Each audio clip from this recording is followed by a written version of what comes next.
Olá, pessoal, bem-vindos a mais um episódio do Cotton Talks, podcast 100% dedicado ao mercado brasileiro de algodão.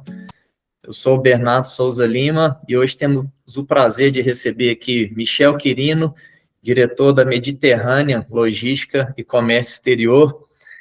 Esse episódio a gente vai ter um ângulo aí completamente inédito no Cotton Talks, que a gente vai conseguir explorar aí o lado operacional, os bastidores dos processos de exportação, que todo produtor, trader convive aí, mas poucos às vezes têm um entendimento aí de perto de como que é o funcionamento.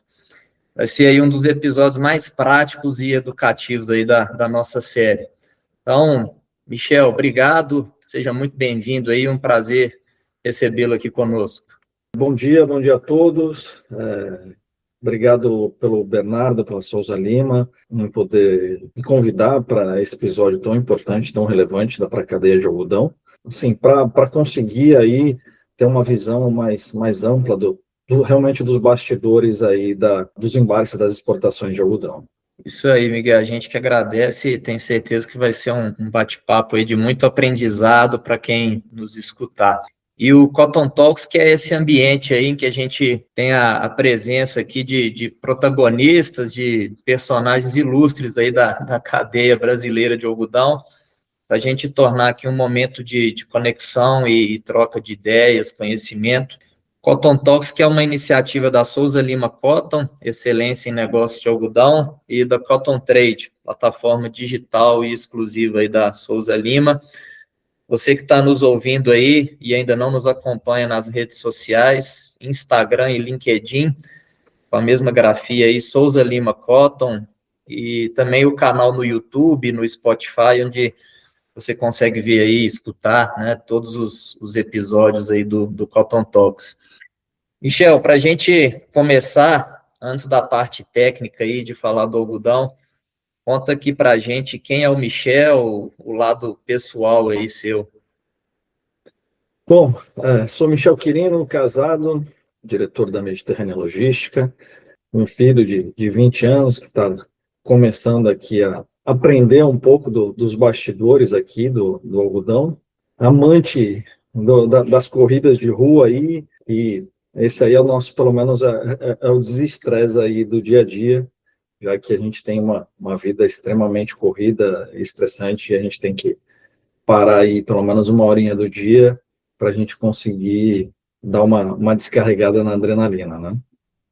É isso aí, todo mundo precisa de uma válvula aí de escape e a gente tem essa saída aí em comum, né? Porque eu também tenho a corrida aqui como hobby. E não sabia que você já estava com esse trabalho de sucessão aí também, com o filho, e interessante, aí legal saber, parabéns aí, viu, Michel? A gente o legado tem que continuar, né? Senão Isso as aí, coisas não vão para frente. tá E certo. precisa amar, né? Precisa amar o negócio, senão não Tem que adianta. tomar no gosto, né? Verdade. Ô, Michel, e então, já que você falou aí dessa questão da sucessão, começando aqui para falar da Mediterrânea, né, que tem essa operação aí muito robusta no algodão, como que começou a sua história com o algodão, os primeiros contatos? Conta aí para gente. Na realidade, a minha história já vem um pouco mais longa, né? Eu comecei em 99, eu era funcionário de uma comissária de despacho também, né? E a gente fazia a exportação do pessoal de Goiás, né?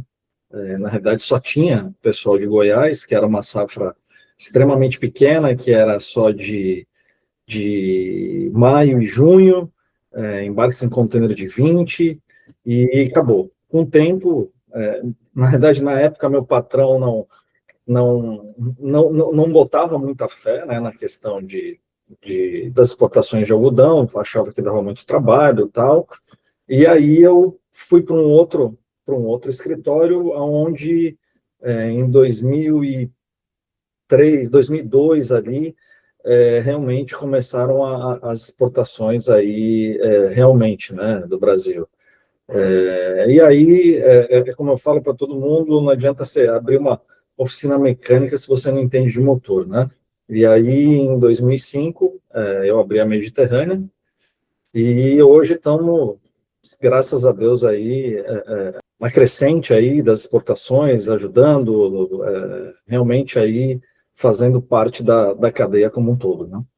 Não, tá certo, e a gente até vai falar mais para frente aqui sobre o ritmo de exportação ali que está muito forte durante os 12 meses do ano, completamente diferente desse início da sua experiência aí com algodão, né, Sem Michel? Que você dúvida, falou ali, sem dúvida. praticamente 2 meses ali, Goiás era até mais cedo também, e hoje com uma dinâmica e um calendário e volumes totalmente diferentes, né?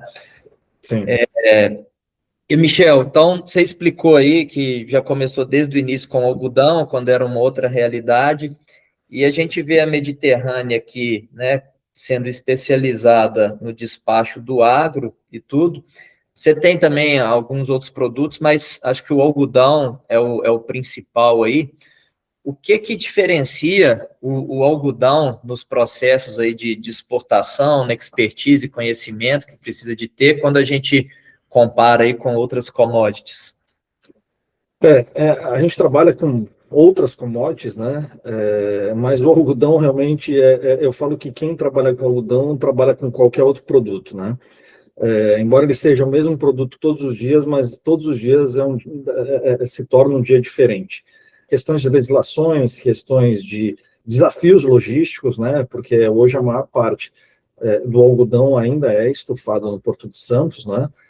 Então, a gente está falando de cargas que vêm 2.000, 3.000, 4.000, 5.000 quilômetros do porto, e realmente essa situação, esses desafios, é que se tornam o algodão diferenciado dos demais produtos, né? A gente fala que o açúcar é muito relevante aqui no Porto de Santos, mas ele está praticamente aqui do lado, né? Estamos falando de 200, 300, 400, 500 quilômetros daqui, até um pouco mais as distâncias, mas o algodão é diferenciado até por conta da logística que a gente tem que fazer para conseguir fazer as exportações, né? Tá certo, o algodão e suas particularidades aí em todas as etapas, né? Inclusive Sim. na parte aí da exportação. E, Michel, para a gente entender um pouquinho mais do detalhe ali na prática, para quem está nos ouvindo aqui, não é tanto do mercado, não participa tanto de exportação, a gente falar um pouco aqui do processo de uma forma mais básica.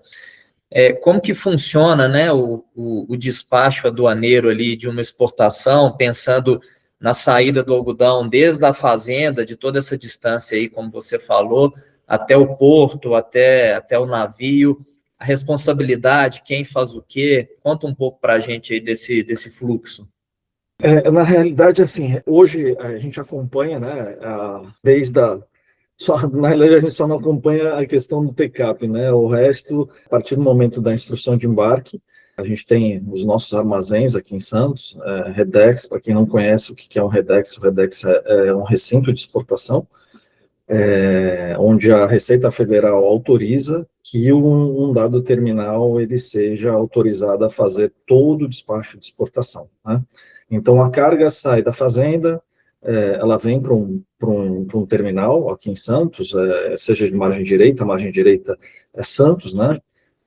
Margem esquerda é o Guarujá. Santos tem essa particularidade, né, de existir duas margens, embora seja tudo Porto de Santos, mas a gente designa, né, os armazéns aí de acordo com a margem de atracação do navio.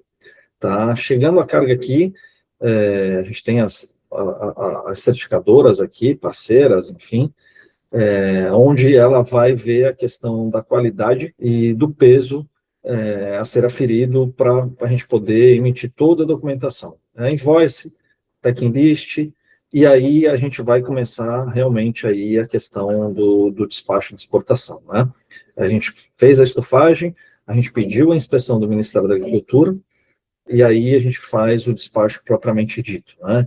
Que hoje é gerado pela DUI, e aí a gente termina o processo de desembaraço num terminal Redex, e posteriormente é entregue o container no terminal de embarque, né? Então, existem duas situações intervenientes aí, né? Uma é o Redex e a outra é o terminal de embarque, que é o ponto final aí para poder ser feito o embarque dentro do navio.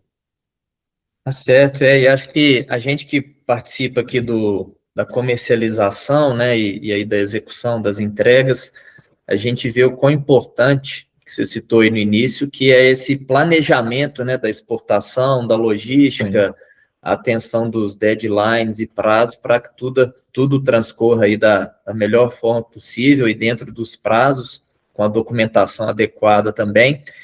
E você citou ali, Michel, alguns documentos, né, e a gente sabe que tem uma lista ali, uns pacotes de documentos essenciais para a exportação do algodão, e aí só para a gente relacioná-los aqui, e você comentar onde que são os erros ali, às vezes transtornos que ocorrem, geram alguns atrasos, que por mais que é tudo muito bem planejado, tem algumas situações ali que fogem de controle, principalmente parte de logística, pela distância grande de onde o algodão foi plantado e beneficiado até o porto, e que às vezes acarretam em dor de cabeça aí para todo mundo, né?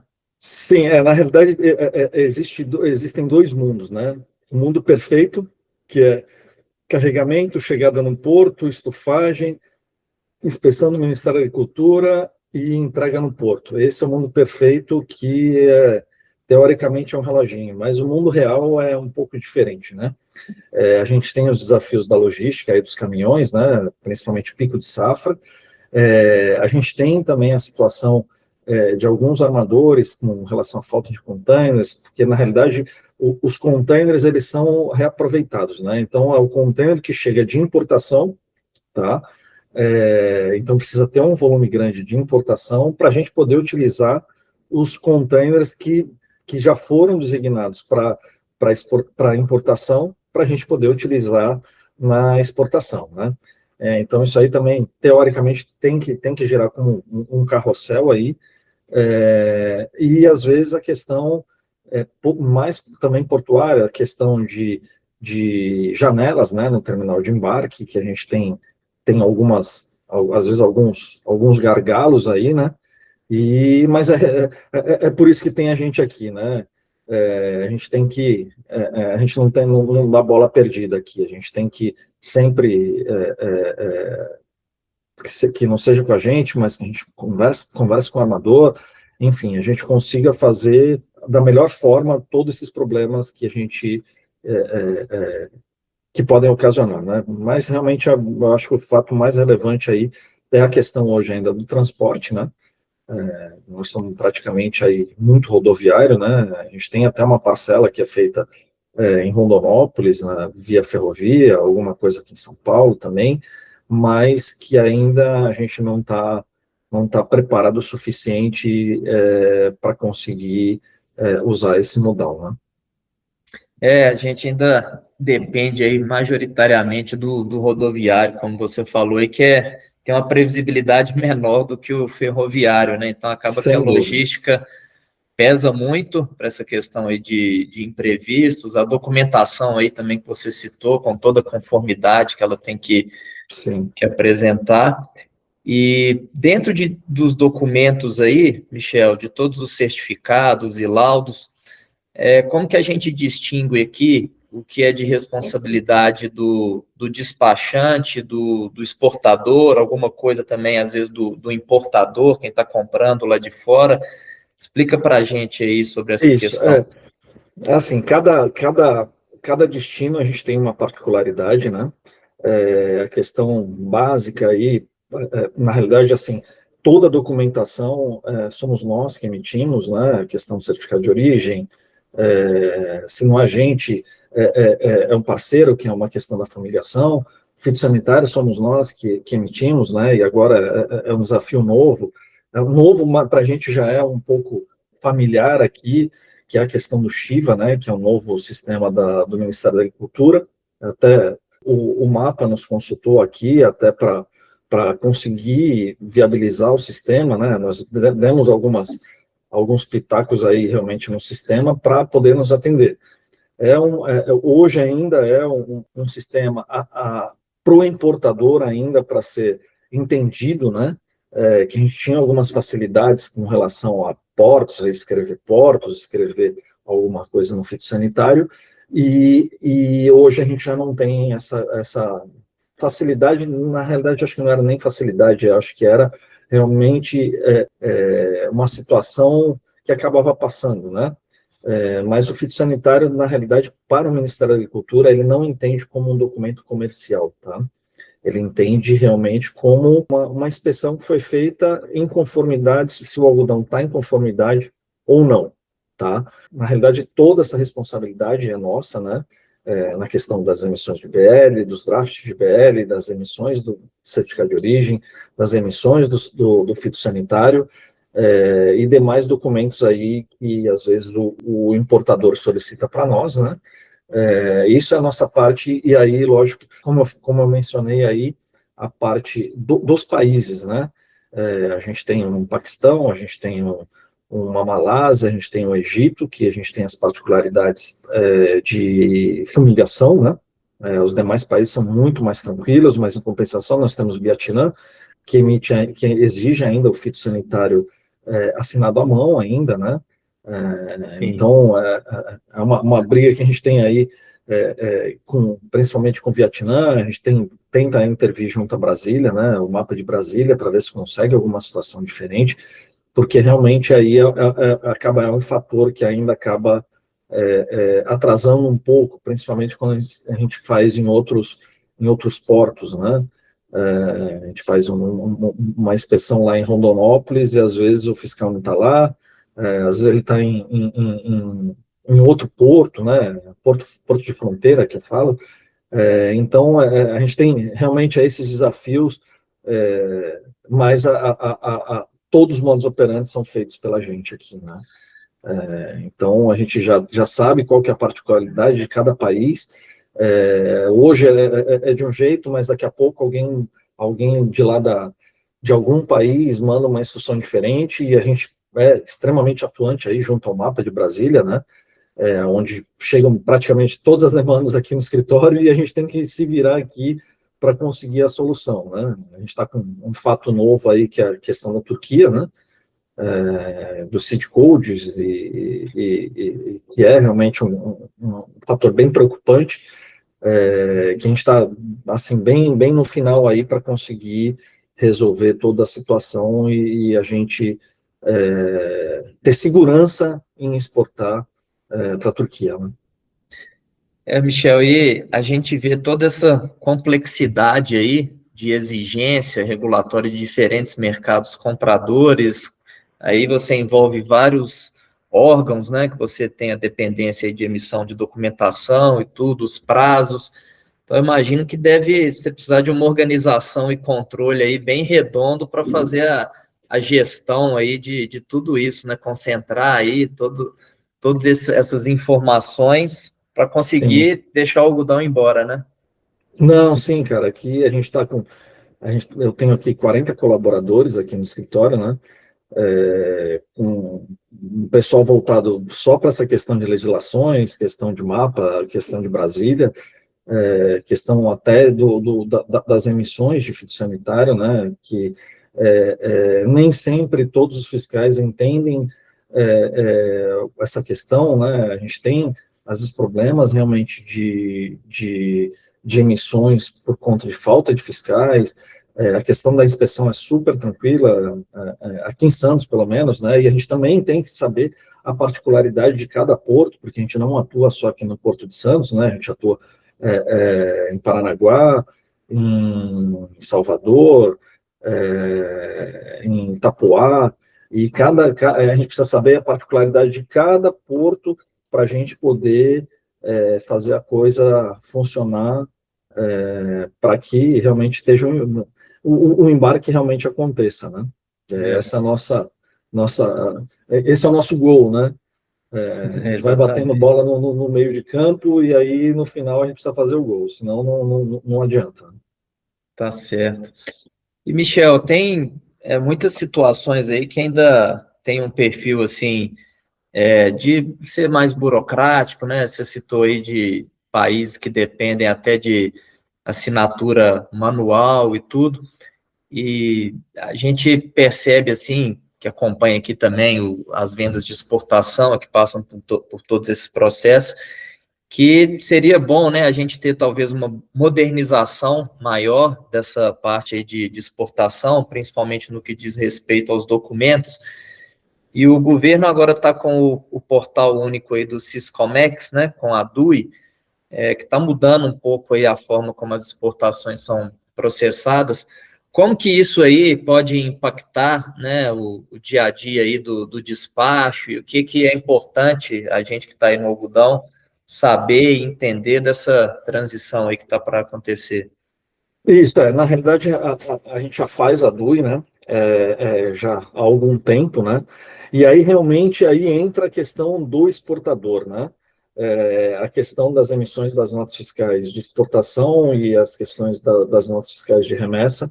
Isso aí realmente é um fator que exige muito cuidado, porque a gente está numa DUI, na realidade, a gente tem dois órgãos aí no processo, né? Um é a Receita Federal e a outra é a Cefaz dos estados, né? Porque se a gente não tem tudo amarrado, né? Os sistemas, eles se conversam, né? E um erro numa nota fiscal aí do exportador acaba ocasionando a cobrança do ICMS por conta da Cefaz, né? É um fato também muito que tem que ser tomado muito cuidado, a questão da PETAX, né? A PETAX, para quem não conhece, a taxa do dólar aí de um dia anterior do Banco Central, né? Onde tem que ser tudo baseado, as notas fiscais precisam ser baseadas junto a essa PETAX, né? Para que os valores, a Receita entenda, consiga ler que realmente aquela mercadoria que custava X em reais, ela está custando Y em dólar. Então, a gente tem esse cuidado também aqui no escritório de acompanhar essa questão das emissões das notas, né, para que não gere nenhuma cobrança de ICM ou alguma multa da própria Receita Federal, né? Uma questão de multa para a Receita Federal, a gente fala de 1% sobre o valor da mercadoria, tá? Com relação até a emissão da PETAX, né? Se uma nota fiscal tá com valor errado, está com uma PETAX errada, que está fora do dia da emissão da nota, isso aí pode gerar até 1% do valor da mercadoria. Então, isso a gente tem esse controle aqui, a gente tem os nossos sistemas aqui que detectam, né, essa falha de emissão, para que nenhum dos nossos clientes aí seja punido com essa multa aí de 1% sobre o valor da mercadoria, né? Você lembrou bem aí que essa parte fiscal, né, também é um ponto de atenção ali importante, e ele vem na largada lá, vamos falar, né, desde do Sim. começo lá da movimentação da mercadoria com destino ao porto. E por mais que a gente tenha tudo muito bem organizado, as responsabilidades definidas, Michel, infelizmente, às vezes podem acontecer alguns contratempos, como você citou aí. Quando a gente se depara em alguma situação assim de algum erro, algum imprevisto, como que geralmente isso é tratado? E o que você colocaria assim como o pior dos problemas que pode acontecer aí num processo de despacho, né? Qual que seria assim o pesadelo operacional aí da exportação? Cara, a situação, o pesadelo operacional é analisar de quem que foi o problema, né?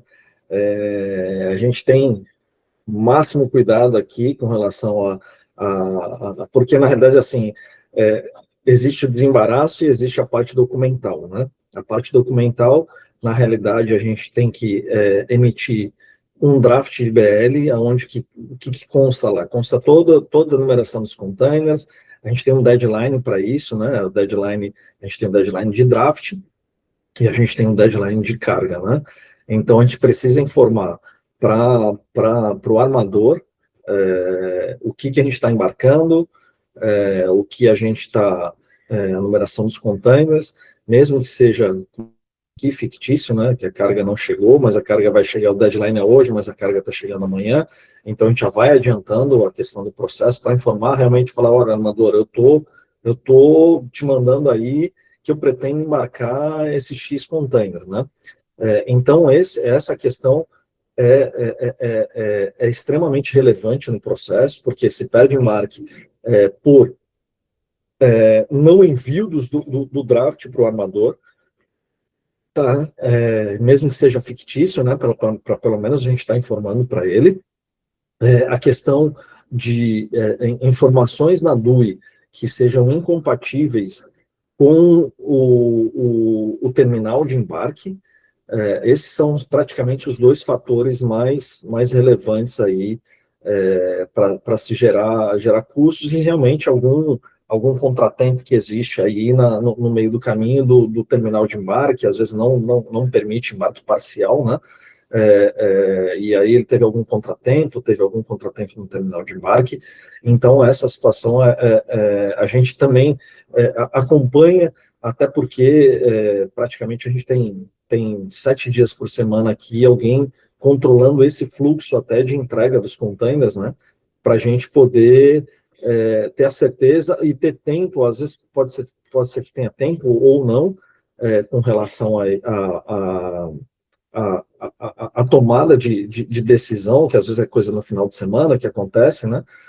Mas a gente tenta minimizar toda essa situação desses contratempos que podem ocorrer aí no caminho, né? Por isso que a gente tem praticamente 7 dias alguém de plantão para a gente poder ter a certeza de que tudo foi cumprido de acordo, né? É isso aí, porque quando surge o problema tem que tentar matar e resolver rápido, né? Que senão é custo Exatamente. que começa a incidir, por aí vai. O navio não vai ficar esperando a carga para ele poder sair, né? É. E o que você falou aí no começo da resposta, na atribuição da responsabilidade de identificar, né, quando tem algum problema, é de fato assim, um desafio, porque a gente tem vários agentes e empresas envolvidos, né? Você pega produtor, e às vezes ele não é o exportador, despachante, Exatamente. corretora, transportadora, armazém, então uma série de players envolvidos ali em uma única operação e passando ali de uma mão para outra, né? Sim, na realidade são praticamente 10 empresas envolvidas no processo do algodão, né? Pois é, a gente vê aquelas trocas de e-mail ali, né, com É, tanta gente é, envolvida e é, vai resolvendo.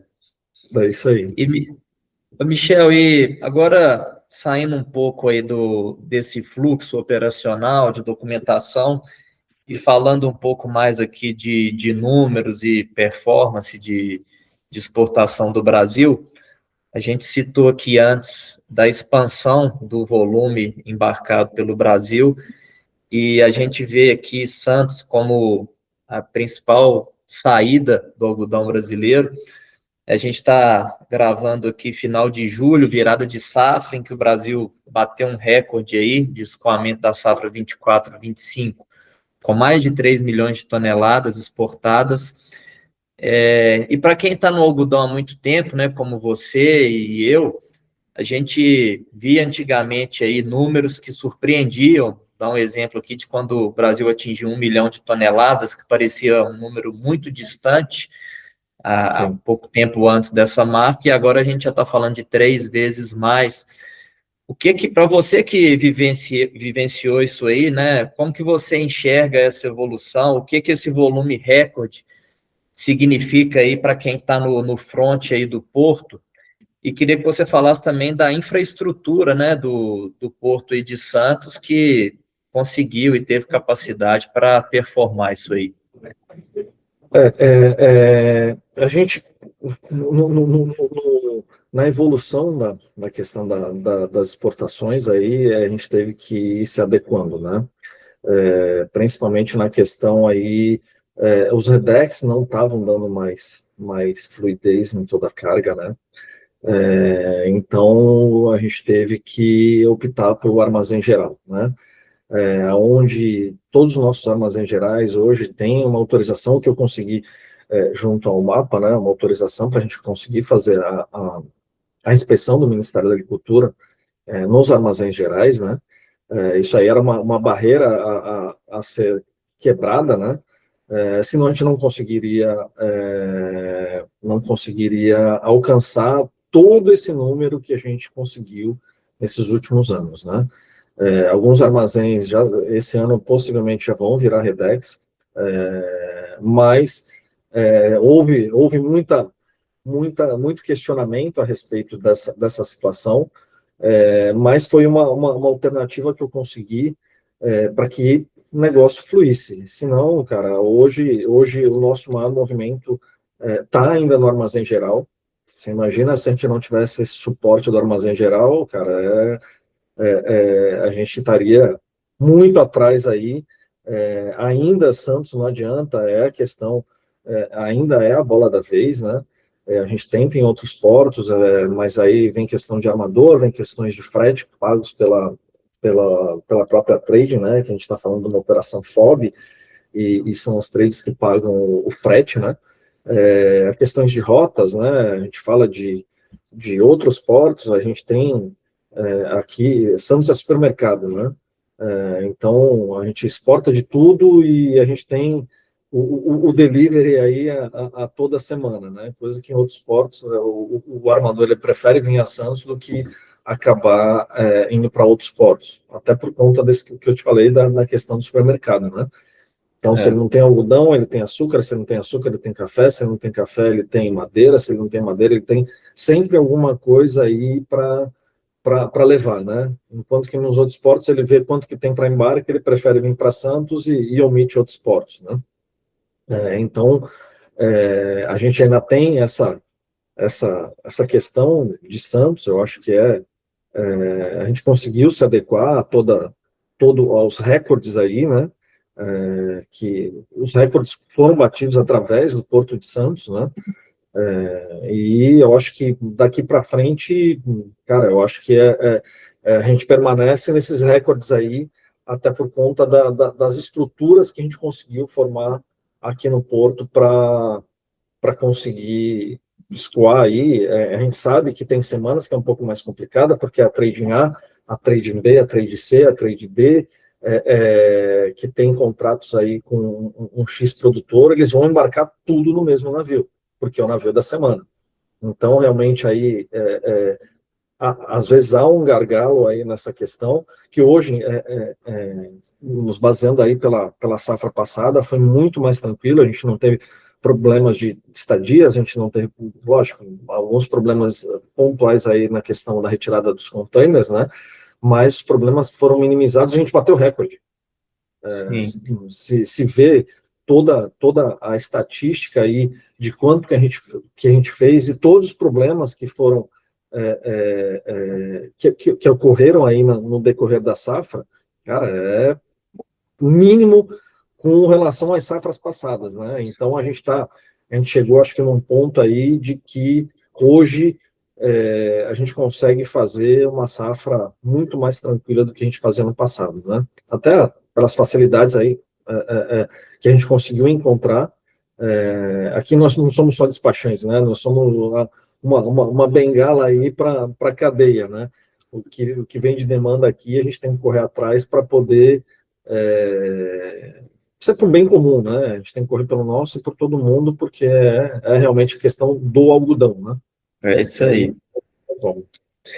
Michel, e você falou aí de que teve menos dor de cabeça nessa safra aqui, teve até mais exportação. Acho que isso é um sinal que melhorou a eficiência no porto, né? Acho que claramente é o recado que fica.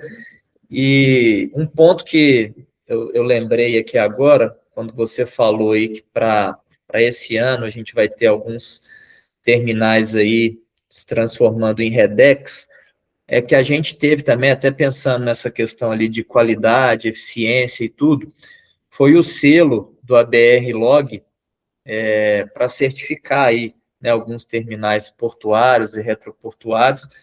Isso aí você acha que também contribuiu para esse desempenho aí, controle aí na região de Santos para exportação? Sem dúvida, sem dúvida. E essa questão dos armazéns gerais, né? Vale ressaltar também que eles têm estrutura de Redex, tá? Por isso que eles estão investindo na questão da liberação do Redex. Então, todos os terminais, os armazéns gerais que a gente usa, todos eles têm filmagem, todos eles têm um padrão de limpeza, todos eles têm um problema, tem a questão de qualidade, né? Porque realmente a gente precisa que o negócio saia. Acho que a questão dos claims aí no destino, eu acho que diminuíram bastante, né? Alguns, às vezes, até alguns claims que aparecem aqui, mas que a gente acaba não concordando, até por conta de que não existe uma foto. Aqui todos os nossos terminais, todas as nossas certificadoras, elas tiram foto começo, meio e fim do container, né? Da estofagem do container. Então é uma garantia, uma segurança para as duas partes, né? Tanto para trading quanto para o exportador. E realmente aí com a certificadora cumprindo também, né, a BR Log, eu acho que está valendo muito, valeu muito a pena aí essa questão também, porque mesmo quem não tem o selo adota os critérios do ABR Log por conta de que um dia também quer ser, né? Acaba subindo a régua aí para todo mundo e o serviço melhora, tudo fica melhor. Sem dúvida. Para quem não tem conhecimento aí, que a gente falou aqui do ABR Log, igual existe ali, que foi o primeiro projeto ABR, que são das unidades produtivas, né, das fazendas, e que aí você tem a certificação ABR para o algodão, foi feito depois também o ABR para as usinas de beneficiamento, né, nas algodoeiras, e também, já há algum tempo, aí, o ABR Log para os terminais. Então, essa certificação aí de vários elos da cadeia só traz benefícios aí para o mercado. E, Michel, agora a gente está num momento aqui de final da entre-safra, daqui a pouco vai aquecer de novo aí os volumes aí para segundo semestre, especialmente final do ano.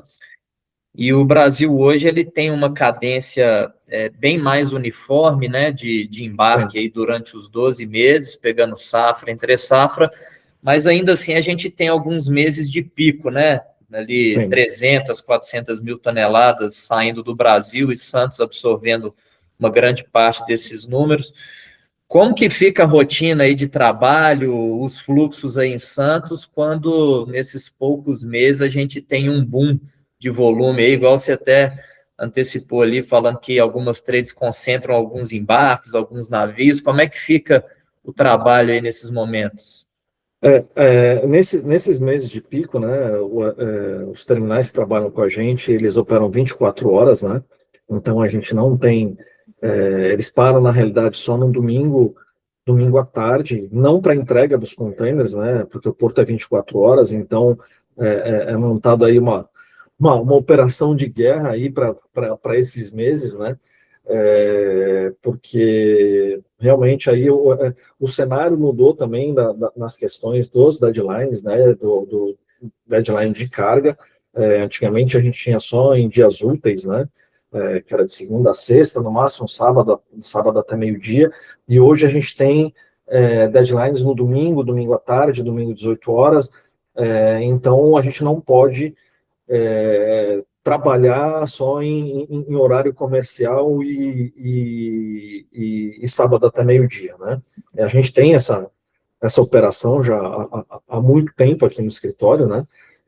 Onde a gente tem na safra ou na entre-safra, a gente tem essa equipe de plantão 7 dias por semana, né? Não são todas as pessoas, porque não tem necessidade, mas a gente tem equipes aí que fazem um revezamento todo final de semana para acompanhar essa situação. Então, a situação de entrega dos containers, as questões de deadlines, né, que eles mudam também muito rápido. Hoje, antigamente, a gente tinha, na abertura do gate, que era a autorização para a gente poder entregar os containers, a gente tinha aí um tempo aí de pelo menos uns 4, 5 dias. Hoje a gente tem 3 dias para entrega. Às vezes abre sexta-feira, meio-dia, com deadline para domingo, meio-dia, né? Então, é uma maratona aí para todo mundo conseguir entregar os containers. E na safra, realmente, a gente tem essa operação de guerra aqui, tanto dos terminais quanto certificadoras, enfim, todo mundo que trabalha com a gente solicita que todo mundo consiga fazer com que o negócio aconteça realmente, né? Eu gostei da expressão que você usou aí, de operação de guerra, né? Então, realmente é uma força-tarefa, é 24 horas e para tirar o algodão daqui e mandar Sim, embora. É sem isso dúvida, sem aí. dúvida. Não tem. O algodão, quando ele entra na veia, esquece. Aí a galera realmente gosta de trabalhar. Uma boa parte dos nossos terminais aqui trabalham exclusivamente com algodão. A safra que era muito concentrada, lógico que ela continua concentrada um pouco mais no segundo semestre, né? Mas hoje com essa diluição aí a gente fala de 12, mas às vezes passa para 13 ou 14 meses, né? Todo mundo fala, pô, mas 14 meses, realmente eu ainda estou embarcando coisa do ano passado, ainda esse ano, eu já vou bater 13 meses ainda da safra, né? Mas realmente aí, até por conta dessa diluição aí, o pessoal, ele aposta muito na questão da estrutura do algodão, né? E, por exemplo, você falou aí de mais de 12 meses, o algodão da safra 24 e 25, que está para fechar agora, começou a ser embarcado ali alguma coisa em julho, agosto, vai tracionando ali, e esse algodão desse ciclo aí, 24, 25, ele ainda está embarcando e certamente Sim, alguns volumes aí, pelo menos até setembro, talvez outubro, ainda saia também um pouco, né? sem dúvida, E, sem dúvida. e quando a gente fala aqui dessa eficiência que foi melhorando aí em Santos e dos números, os volumes, é bom a gente destacar aqui um ponto, porque a gente vê Santos como protagonista aí, porque é responsável por algum percentual entre 90% e 95% da exportação de algodão do Brasil, mas já há algum tempo, Santos, ele tem um título aí que a gente pode falar, que é o porto do mundo que mais movimenta algodão, Isso, é porque isso aí, é isso aí. o Brasil é o maior exportador e Santos é o É isso principal aí. canal absoluto. E mesmo nos países ali que tem portos gigantes lá na Ásia e que importam grandes volumes, tem uma certa diluição dos portos, algumas opções a mais, e nem assim não chega a bater 3 milhões de toneladas, somando tudo. Então, Santos realmente, vamos É falar, o é o maior porto porto do do mundo, algodão para algodão, né, Michel? isso é verdade. Eu conversei muito com o Marcelo Duarte, né?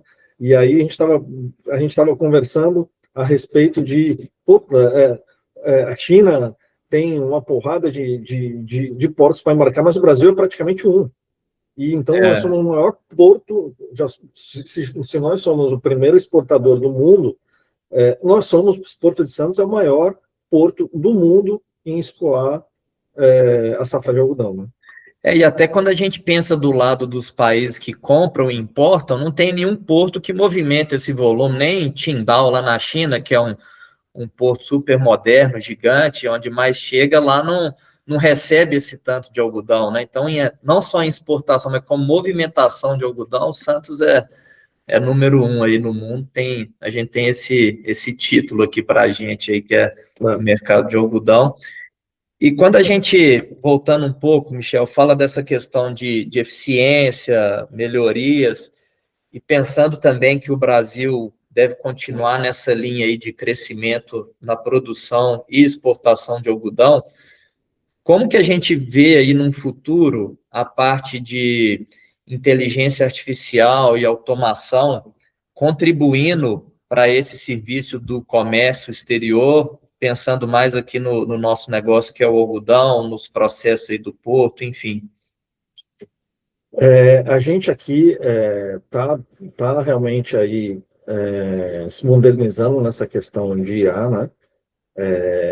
Até fazendo alguns testes com alguns clientes nossos para a gente poder facilitar a vida, ter mais segurança. Lógico, a gente está é uma coisa nova, principalmente para o Comex, né? Que é a questão de IA. Na realidade, o que a gente fez? A gente não está comprando um sistema pronto, né? A gente está fazendo o nosso sistema para poder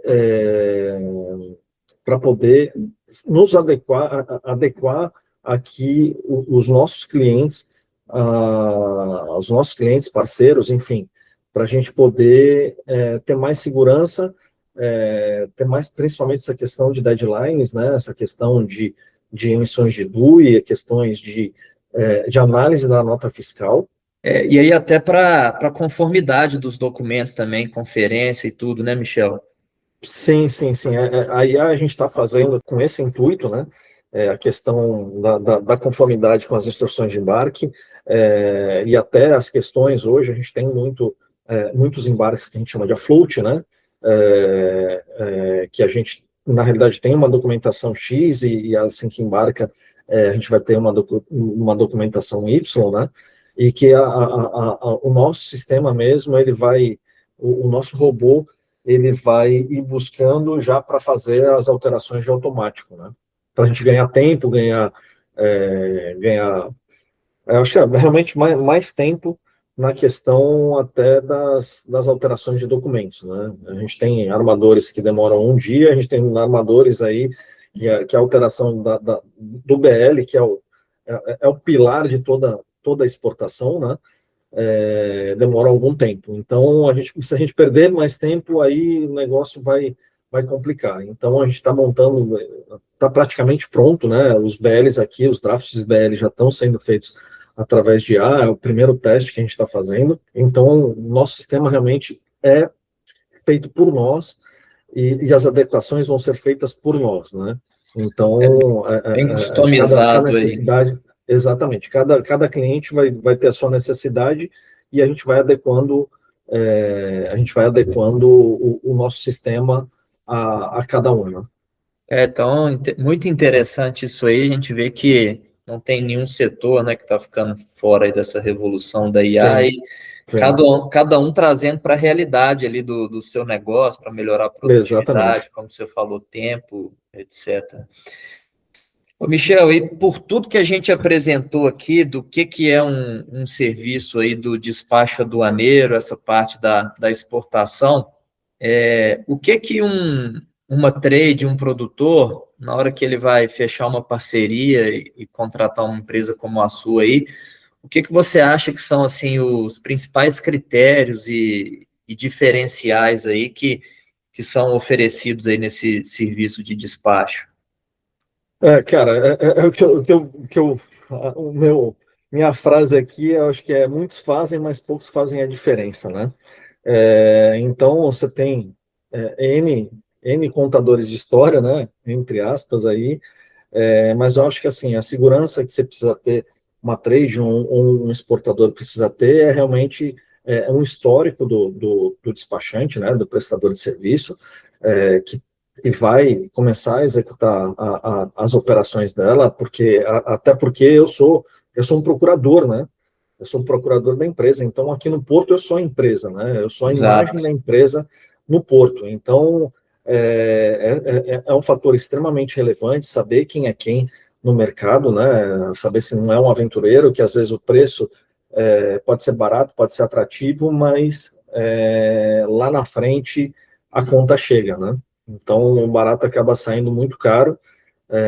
Comércio exterior não é brincadeira, os custos são muito altos, né? A gente ter realmente responsabilidade de saber dar a César o que é de César, né? Para a gente poder, para o exportador aí realmente, não existe um mundo perfeito, né? Eu acho que errar é humano e eu acho que cada um precisa ter a sua responsabilidade. Então, a gente realmente preza por isso aqui no escritório. Essa responsabilidade é nossa, a gente tem que assumir. Essa responsabilidade é do A, do B, do C. Então, a gente precisa, o exportador ou a trading precisa realmente ter alguém que seja na dor e no amor, né?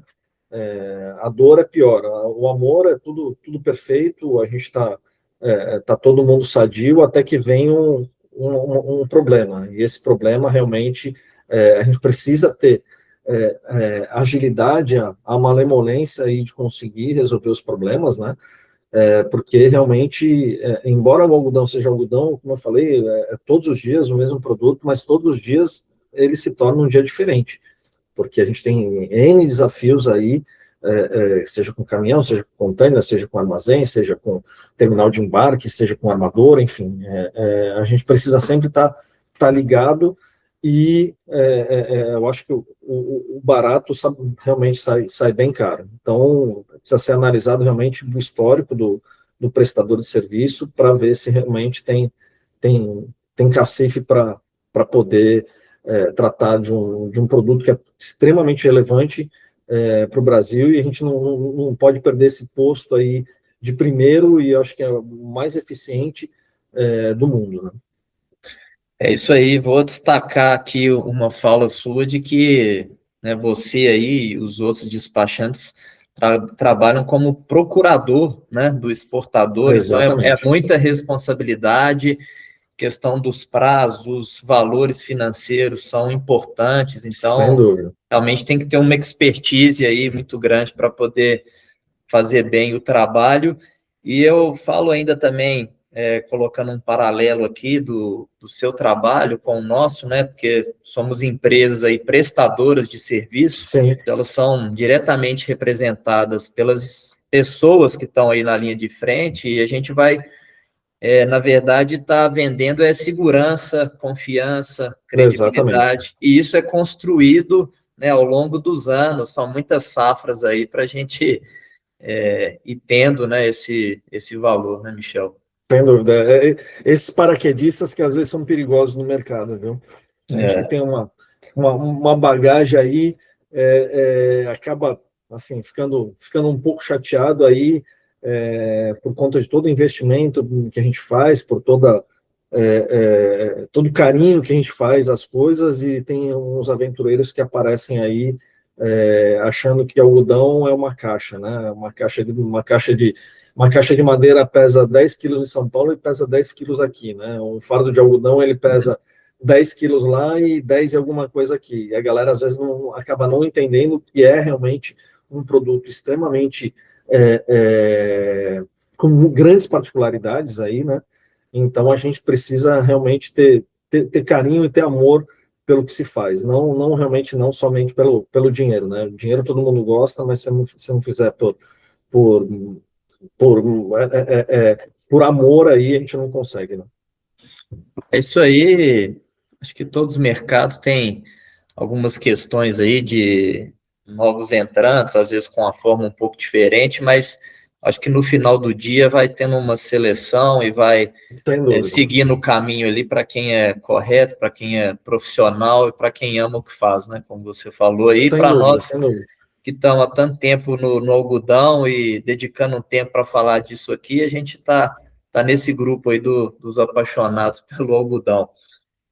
E Por aí. E realmente o mercado está peneirando. Eu agradeço até o mercado por estar peneirando cada um aí, né? Ô, Michel, e aqui a gente já vai também afunilando aí para a reta final do nosso podcast, e até falando aí da relação que a gente tem com esse produto, eu vou pedir para você responder aqui então, de bate-pronto e usando uma palavra, o algodão para você Cara, é paixão, é amor, é história, né? isso aí, é o sentimento mesmo aí envolvido, né, que foi desde 99 então, hein, Michel? Sim, sim, sim. 27ª safra aí, mano. Cara, eu não tenho como não falar que eu não amo, né, cara? Para quem tá na É, 27ª safra aí, não tem como não amar, né? é isso aí, assim que é bom, né? Aí vai tendo essa longevidade, com o amor vai multiplicando aí e Sem crescendo. dúvida, sem dúvida. Ô, Michel, e para você deixar aqui uma dica para a biblioteca que a gente tem aqui, que sempre vai também publicando e compartilhando aí para o mercado, uma sugestão de livro ou filme que esteja aí relacionado com o algodão, o que você pode deixar aí para a gente? Cara, o livro é o regulamento aduaneiro, né, cara? E as normas aí que saem todo dia, principalmente de mapa, na realidade, assim, a questão do comércio exterior se baseia toda no regulamento aduaneiro, né? Então, esse é meu livro de cabeceira, né? Eu não tenho como não e as normas que saem todo dia, né? Nossas normas são extremamente... eu leio um livro todos os dias só de normas novas que são lançadas aí pelo comércio exterior, né? E a gente precisa estar sempre ligado, tem que estar sempre ligado por conta, cara, uma coisa que altera hoje pode gerar um grande transtorno aí para todo mundo. Atualização constante nisso aí. E tomando nota aqui, ó, regulamento aduaneiro, uma dica diferente das demais, então vai agregar bem aí para a nossa biblioteca e um conteúdo aí mais técnico e de extrema importância aí para quem está envolvido aí no processo de exportação. Então a gente vai chegando ao fim aqui, Michel. Para você que está nos ouvindo aí, lembrar que Cotton Talks aí no Spotify e no YouTube, deixar a notificação aí para quando tiver novos episódios. Quem quiser também enviar aí críticas, sugestões e ideias aí de convidados, tem o nosso e-mail cottontalks@souzalimacotton.com. Para você também que está nos curtindo, encaminhar aí para conhecidos, colegas de trabalho, seja pessoas e profissionais aí do meio do algodão e também de fora, para a gente divulgando aí o excelente trabalho do algodão no Brasil. Michel, então, te agradecer por abrir as portas aí da Mediterrânea e trazer aqui para o Cotton Talks esse lado da cadeia aí que poucos conhecem de tão perto. Parabéns aí pela trajetória e por construir uma operação de referência em Santos, que a gente falou aqui, é o principal porto do algodão no mundo, e você com uma história aí já de algodão nesse local. Nesse momento, né, que o Brasil bate aí os recordes de exportação a cada safra, então fica claro o quanto o trabalho de quem está nos bastidores aí é essencial para que tudo funcione bem. Então, muito obrigado aí por participar aqui conosco. Bernardo, eu tenho que agradecer também bastante, porque eu acho que os bastidores aí do comércio exterior, como a gente faz acontecer. Às vezes o pessoal não enxerga, né? Fala, o cara fez isso, fez aquilo, é muito fácil, ele consegue fazer, ele consegue fazer em horas, mas essas horas tem um preço aí que é o que eu falei, a questão de paixão, né? Não adianta você querer fazer, achar que algodão é fácil de se fazer, sendo que não é, né? Então, eu agradeço aí por ter aberto também essas portas aí para o pessoal entender um pouco do que é o nosso trabalho, né? Fico à disposição, cara, sem palavras para falar da Souza Lima, extremamente parceira nossa, Isso aí. e estamos aqui à disposição sempre. Tá bom, valeu demais, Michel, e obrigado a você que está sempre nos ouvindo. E mês que vem, mais episódio novo aí do Cotton Talks. Até lá e um abraço. Valeu, obrigado.